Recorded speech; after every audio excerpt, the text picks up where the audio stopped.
being from El Paso. Do we have anybody from El Paso in the room? Hey, I'll be honest, when this issue was brought to me by El Paso NORML during the interim, that advocacy what got my mind working on how do we create a better system here in Texas. Ideas have been floated before. There's been different efforts to create lower classes of criminal penalties. There's been things around that type of policy change. Never before has a bill like this, where we take it out of the criminal penalty range and put it into a civil sanction. Never before has anything like that been filed in Texas. So in December we filed that bill, and that is a huge success. And it's due in part to folks like I have back home in El Paso, meeting with legislators and letting them know why this is the best way to do things, and letting them know, guess what, the majority of your constituents agree with this. That is an important message that you all are going to deliver today. 61% of Texans recently in a poll that was released support doing just what HB 507 does.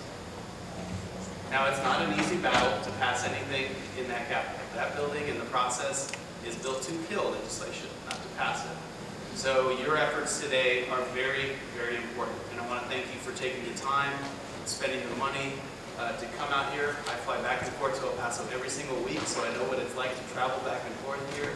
And so I appreciate the effort. You all are putting the face to this issue, and so the work you're doing is critical. There are a lot of stereotypes around this issue. You're going to dispel those today. That's your job. So I want to thank you for being that change and being that face to make sure that this issue moves forward. It's the best thing we can do for taxpayers, for our citizens, for law enforcement, and for everyone across the board. So these are great. I have to read my own talking points. These are fantastic. Thank you for putting this together. Everything you're doing is making a big difference. So I'll echo some of the sentiments today. Be respectful.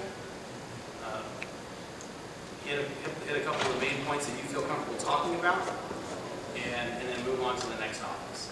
And I think if we do that today, we're doing a great job in spreading the message about the change that's needed in Texas. So I want to thank you for your time.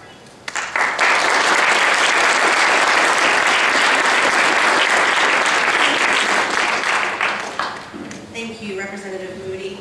All right, it is 11:30. We are going to be moving into our next session. I know we talked about doing a role play. We're not going to have time to do that, so I apologize. So what I'm going to do is just tell you that going into this office, your office, they're going to be very friendly and very polite. They're going to be happy to see you. They're going to introduce themselves.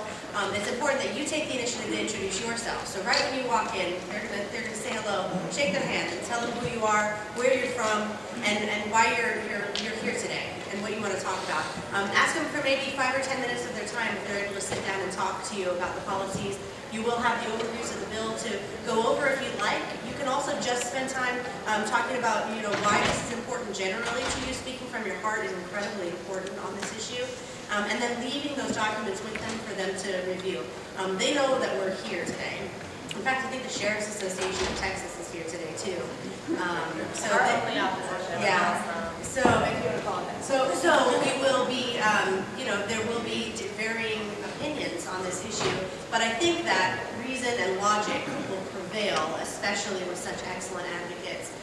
So don't hesitate to speak from your heart. Refer to the notes if you want to. Be relaxed. This is your building. These are your representatives.